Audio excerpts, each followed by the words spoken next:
તો અમદાવાદમાં કબૂતરને સીપીઆર આપીને તેનો જીવ બચાવવામાં આવ્યો છે।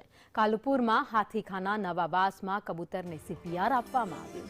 ગળાના ભાગે દોરી ફસાઈ જવાથી ઓક્સિજનની તકલીફ પડી રહી હતી।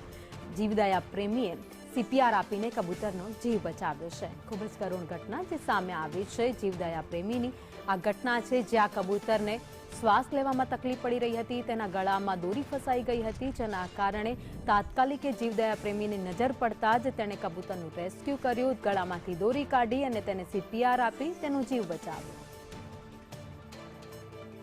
તો પક્ષી પ્રેમીનો પ્રેમ અહીંયા જોવા મળી રહ્યો છે। જીવદયા પ્રેમી વિજય ડાભી જે અબુલ પક્ષીને નવું જીવનદાન તેમણે આપ્યું છે। તેના ગળામાં દોરી ફસાઈ ગઈ હતી ને તેમનું ધ્યાન જતા તરત જ તેમણે દોરી એના ગળામાંથી કાઢી સીપીઆર આપ્યો અને એને જીવનદાન આપ્યું છે।